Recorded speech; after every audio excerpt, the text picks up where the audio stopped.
Thank you so much. Fabulous.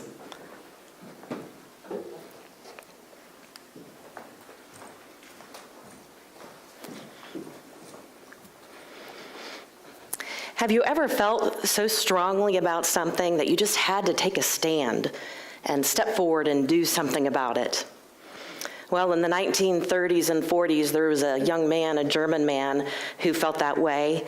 He was noticing what was going on in his home country of Germany and the fact that Hitler was taking power, the Nazis were growing in strength, and he was actually a pastor and a minister, and he was horrified by the fact that he was seeing Jewish people and others being discriminated against and even killed.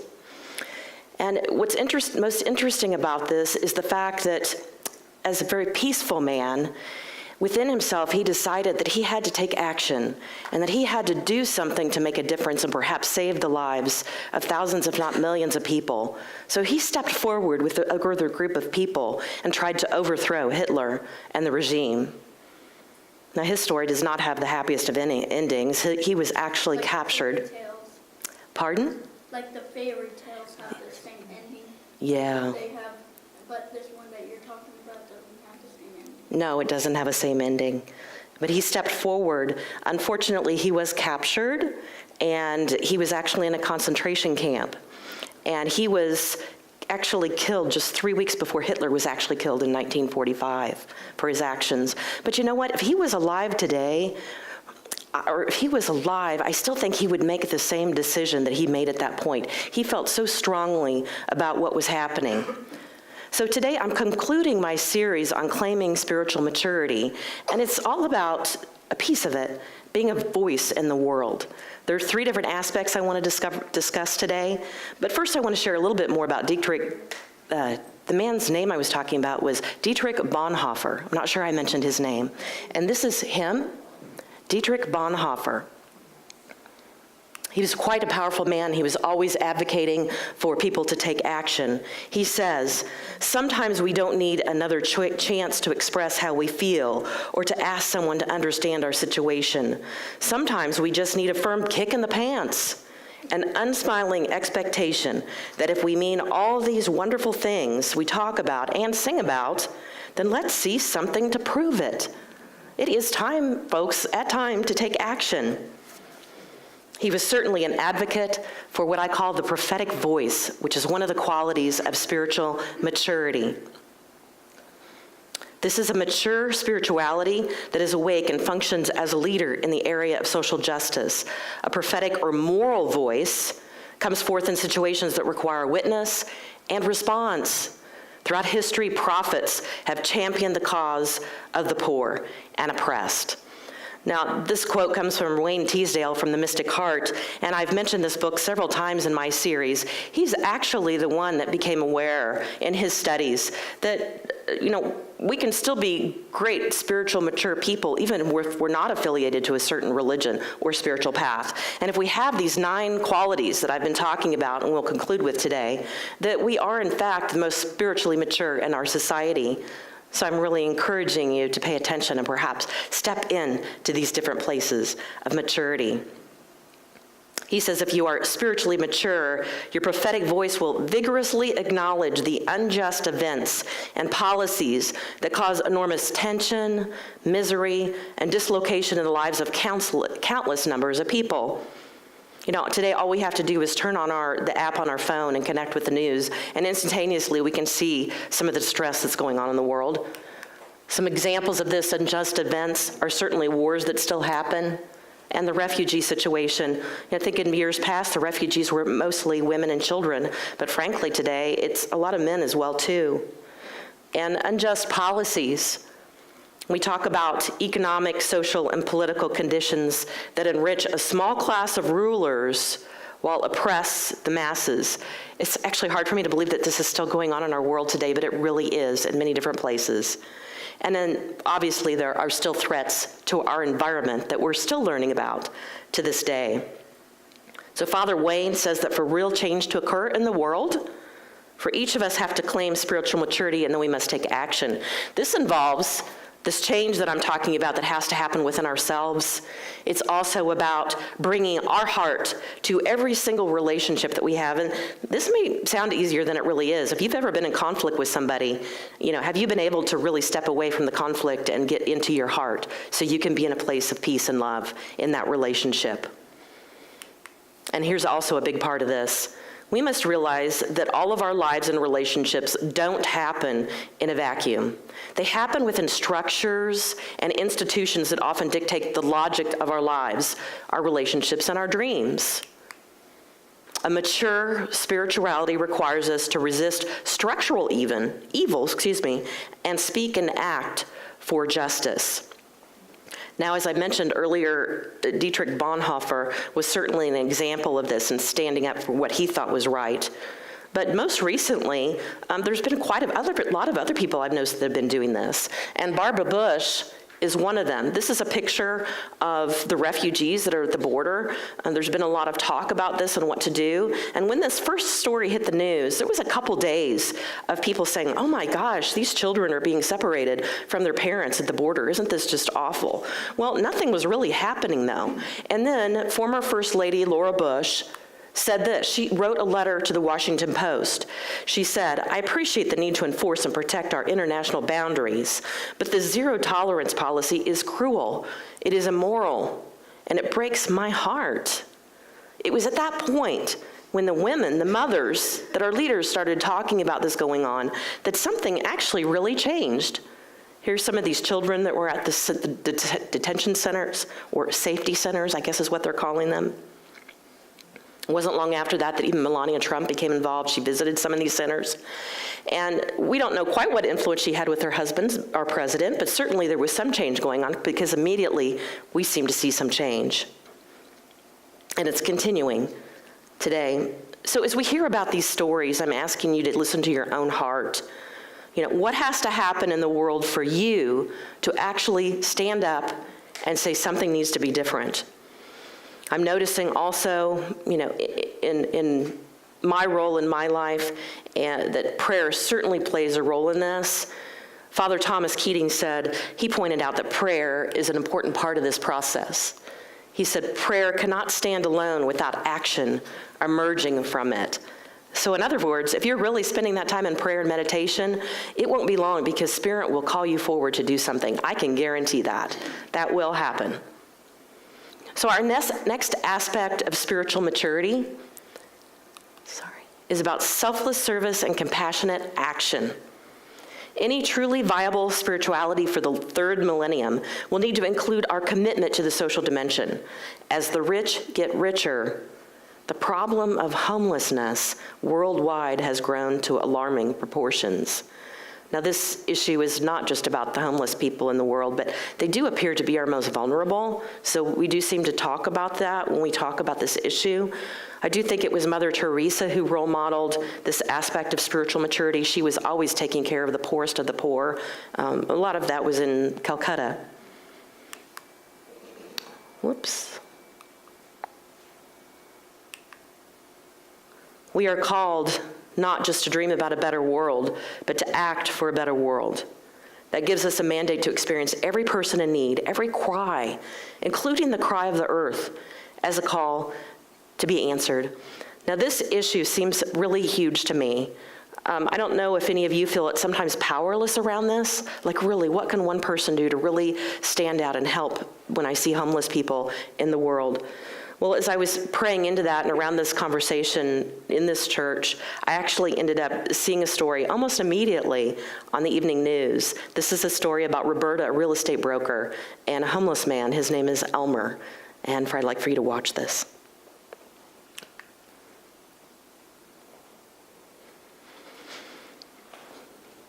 Finally, tonight, you never know someone's true character until it's put to the test. Here's Steve Hartman on the road. Many homeless people are haunted by drug addiction, mental illness, or a criminal past. Indeed, Elmer Alvarez knows all those demons. But he says just because a person is without a home doesn't mean they're void of character.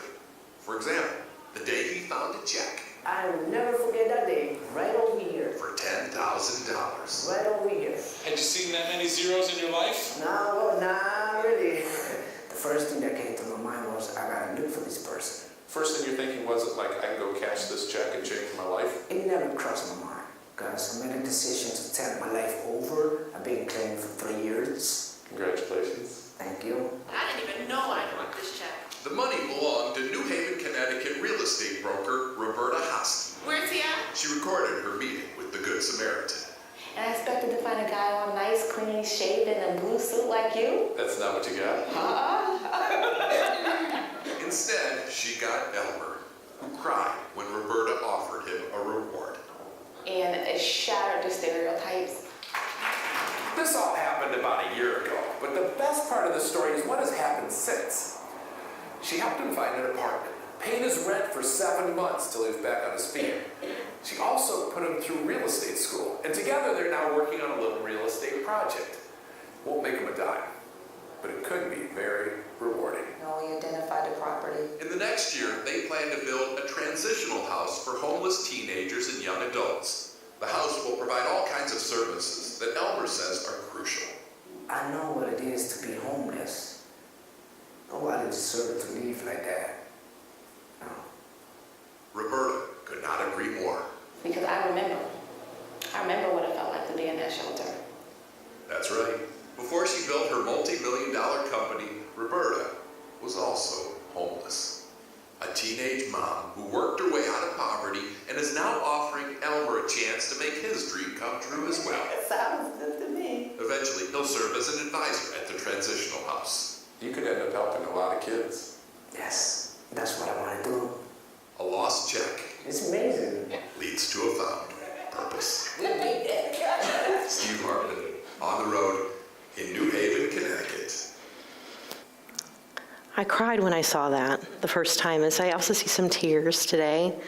Did your impression of Roberta and what she was doing change when you heard that she'd also been in a homeless shelter at one time in her own life?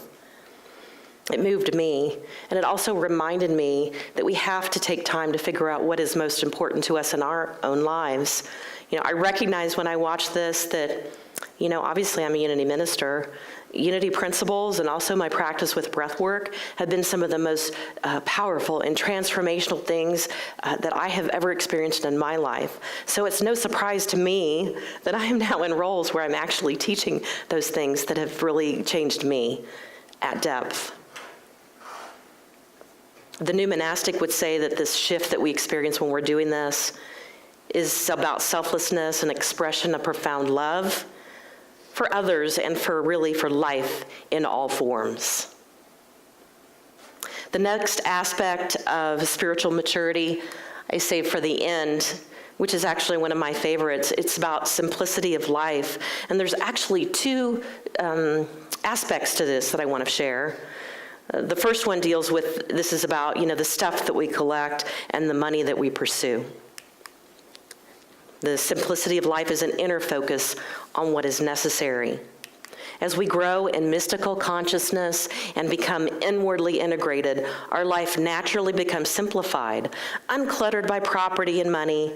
Mystics naturally gravitate to simplicity of life, which then is incarnated in their actions by a lifestyle that sets aside wealth and power. Now, I have to admit, there's a time in my life, should I go back a bit, that my husband and I actually owned 7 homes. In addition to his full-time job, we were buying property and renovating it, which is something I really love to do, by the way, but also then sometimes selling it, sometimes renting it. So we were providing good housing, quality housing for people, something that I truly enjoyed. And at the beginning of that, it wasn't really much of a burden. It's something I enjoyed. And then one day, suddenly there was this shift within me that no longer wanted to own so much stuff. And so quickly, that moved on. You'll notice that, and I can continue to let go today. I notice this every time I teach this. There's something else that I find out that I can let go. Up here, I also included a picture in the corner of what's called a tiny house. In my spare time, I love to watch YouTube videos. What? Like a little casa house. A little house. Yeah, well, this one's on wheels, and people actually are making, it's a trend right now. People are actually making these little tiny houses, almost like an RV, but you can hook them up to a truck and you can move them around the country. And they're not very expensive to make, and they're actually simplifying their life and living out of it. And I actually think maybe one day I might build one of these. Who knows? We'll see. But it's something that I truly enjoy and appreciate. And in this process of learning about the little houses, the tiny houses, I've become familiar with this woman. Her name is Jenna, and she's called the Tiny House Girl. So she went to college and then was working in a job that she didn't like, just to pay the bills. So one day in her 20s, she was young, she decided that she wanted to let that go. She was going to build a tiny house and tour the country, which is exactly what she did. And it wasn't long after she did this that she became a part-time blogger and was talking about her travels. She visited over 28 countries around the world. And to show you more about her little tiny house, this is one of the ones she built. I don't know if it was her first one. But they find really creative ways to live in really small spaces. And then also she felt, this is her in the very beginning, would jump for joy at her feeling of freedom that she had from not owning so much stuff. Now, I will let you know that she is currently kind of changing her life. I think she's creating a family, and she says she's going to have a bigger house, but she said not much, only a few hundred square feet or so. So she's not committed to going all out into a big lifestyle. Now, I have some kids that are I have one kid that's in the college age, and this is certainly not what we teach our children. It's a lot about, let's go to college and then get a degree and then go find a job. Although she did go to college, and I certainly recommend that, I'm really inspired that she didn't get caught up in the world of corporate America or something like that. A lot of people feel like they have golden handcuffs and can't move on. So again, I'm really hoping that people will listen in and figure out what is really true for them and how you want to live your life. I like something that John Lennon said about this. He said, when I was 5 years old, my mother always told me that happiness was the key to life. When I went to school, they asked me what I wanted to be when I grew up. I wrote down happy. They told me I didn't understand the assignment, and I told them they didn't understand life. He was really quite evolved. So when we voluntarily embrace a simpler lifestyle that does not require squandering our precious resources, degrading the environment, oppressing other species, and depriving the poor, simplicity of life reveals itself concretely as a great generosity of spirit. And I would have to say that it is a time on earth right now that it really is quite imperative that we live more simply in our life. We have to live simply so that others may simply live. This is the second component of what it means to have live a life of simplicity. It's about the environment and what we're doing in our relationship to the world. It's about the earth, our natural world, plants and animals, any life form, and especially human beings. What we do here, how we live our lives, how we use and abuse the earth's resources is an important moral issue. I included a picture of the Boundary Waters. Several years ago, my husband talked me into going with him and the kids up to the Boundary Waters in Minnesota. And a canoeing trip out in the wilderness, no one around for 3 days. And I have to say, and I really did want to go, I was a little nervous about it. There was really no one there. And the water was the cleanest and most pure water I've ever seen. We didn't drink it, but I think we certainly could have. Really cleanness in nature like I had never experienced before. I also appreciate my husband. He's a big scouter. He knows how to go into the wilderness and live and also leave and leave no trace. So once we left that space, nobody knew that we had been there. So I show you what's going on right now with our government shutdown in our national parks. This is just so bizarre to me that all of these people are visiting our national parks when they're actually closed because of the government shutdown, and yet all the trash that they're leaving behind is polluting the very thing that they're going to visit. So I don't understand this. I don't understand why it's going on, but I can just encourage you to, wherever you're at, to take care of your own trash and to recycle. I have much more about this. I think I'm becoming an advocate, and this is something actually very new for me. This is something that speaks to my heart. This picture is about the garbage dump. They're calling it the Great Pacific Garbage Patch, which is in the ocean. It's been in the news quite a lot in the last year or two. But basically, all the plastics in the world, especially that have ended up in the ocean, the currents have pulled them into certain like whirlpool areas in the ocean. It's all collecting together, almost like big icebergs of plastic. And it's just really quite huge. This is an even bigger picture of how immense the problem is. And they're saying it's like 617,000 square miles of plastic garbage. That's bigger than the country of France by twice. So, you know, obviously there's something that we need to do about this. This is what happens also when the trash ends up on our beaches. And it's also becoming part of the food chain because the fish and the wildlife are now eating the plastic too. You know, there was something bizarre, you know, in the 1950s when plastic was invented, they were literally running commercials. It will last a lifetime. Well, yeah, we need to kind of rethink that. It lasts forever. And so now it's all over the earth. And they're saying some of this plastic takes 450 years to break down.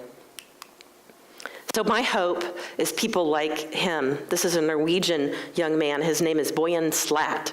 And when he was 16 years old, he was scuba diving in Greece. And he noticed that there was more plastic in the water where he was at than there were fish. And so he said, well, I'm going to do something about this. I'm going to clean up the entire ocean. He was 16 years old. Within 2 years, he was doing a TED Talk and had created an invention he thought would work to help clean up all the plastic in the ocean. Once he did the TED Talk, he had people all over, individuals and organizations, giving him money so that he could go forward and try to clean up the water. And this shows also the Big Boom project that's in the water next to him. The idea is to kind of surround the plastic and pull it into a space and then suck it up and leave the marine life safe in the water there. He has like a private jet and like 65 people now working for him to help clean up the water. Yeah. How much money did he get? He got millions of money. Yeah, millions and millions of dollars for people that were willing to contribute to help clean up the water. So that's another bigger picture of what it looks like. It's grouping the plastics in the middle. And then also here, I was just looking at the fact that there are plastics everywhere in these little plastic bottles, and really being in a space of ownership in terms of what I do, because I still drink water out of plastic. In fact, I have one right here, and I'm even noticing that I'm now more conscious in terms of taking that with me and making sure that that gets recycled in some form, and even looking at other ways not to use it. But I was so struck by this issue that it really put me into action, and I really decided that it was now time for me to actually contribute to this organization. I'm so inspired. So I'm writing my first $100 check to the Ocean Cleanup North Pacific Foundation this month, because this speaks so strongly to me that I feel like I have to do something to be involved. Now, when I was in school many years ago, I always heard a lot of the R's: recycle, reduce, reuse. Those were the first three. This whole issue is expanded to so much more today. Now it's rethink, repair, and refuse. Using straws is in the news big right now. And again, I'm looking at that. One of the coffee shops, I think Starbucks, is now going to steel straws, which is the picture over here. Actually, you can use a steel straw and reuse it and wash it rather than using the plastic straws, because they're literally all over the earth. So I'm just letting you know the earth needs us. Please pay attention to what you're doing, and please listen. Now, before I close, I do have another video I want to share, but I do want to also review some of these qualities of spiritual maturity that we've been talking about. Actually, we began with in December. They are actual moral capacity, solidarity with all living beings, deep nonviolence, humility, spiritual practice, mature self-knowledge. And then the ones from today: the prophetic voice, selfless service and compassionate action, and simplicity of life. You know, for the new monastic, the spiritual journey is not an avenue to peace and bliss. That's kind of an old model. You used to hear about people meditating and wanting to reach nirvana, which it really actually only happens for a very few people in the population. For the new monastic, the journey really is about how we can best change ourselves and be in service in the world. Today I've mentioned many people in history and today that have done exactly this. Dietrich Bonhoeffer, Nancy Bush, Broker Roberta, and her friend Elmer, Jenna the tiny house girl.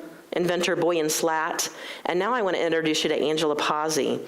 Look at the unusual way that Spirit has called her forward into a world to deal with this issue with plastic in the ocean. Wash to Shore is a nonprofit organization based in Bandon, Oregon. Basically, we use only marine debris. So this is garbage that's been picked up by volunteers on the Pacific coast. Hopefully it doesn't look like garbage when we're done with it. We try to go for a beautiful and horrifying result.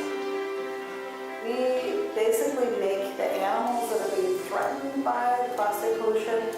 It's really exciting for us to be bringing this exhibit to the aquarium and to the zoo, where families come and children get the messaging right away.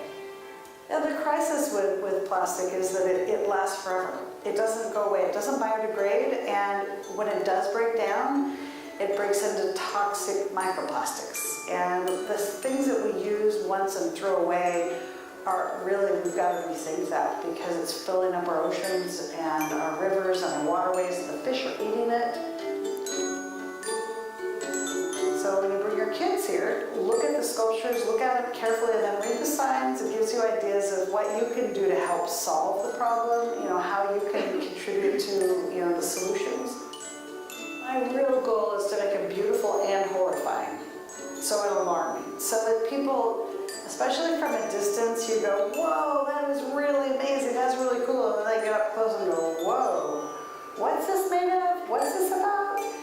And really, that's the whole idea, is that if you want to try to find solutions to a problem, you need to have people want to learn more and want to get interested, and so you have to find a way to lure them in, and that's what the art does. So she said she wanted to make creations that were both beautiful and horrifying. I'm sure she can make lots of different things, but this is actually a big fish, all from recycled material. And I just realized one of the reasons that I had gotten I'm getting so involved in this pollution issue is that when I'm in meditation, and even when I do breath work, it's almost like the earth is crying out and saying, please help me. I'm hearing that at a deep level. And so on some level, I have to do something to put that in action. So as I complete this series on spiritual maturity, I do hope that you will continue to listen to what Spirit is calling forth within you. I'm sure that Angela did not expect that she was going to grow up and she was going to be a plastic garbage collector artist, and do what she's doing. And yet to see what a profound message that she's giving to our youth that can really help to change the world. So finally, over a few weeks, we've handed out bookmarks, and I think there are some more available today in the lobby. I want to make sure that you pick one up and take one home, because you now know what the 9 qualities of spiritual maturity are. So this is about developing divine character. It's about personal practice and transformation. It's also about stepping out and being a voice in the world in some way. So it really is up to each of us, each individual person. Spirit works through each of us to change ourselves and to change the world. And to be quite honest, you all, the spiritually mature are our very best leaders. So I put on the overhead an affirmation: I claim spiritual maturity. So will you repeat that with me today? I claim spiritual maturity. One more time. I claim spiritual maturity. Grab your bookmark, and if there's ever a day that you feel like you're not growing, all you have to do is look at that bookmark, pick a subject, and dive in. Thanks so much.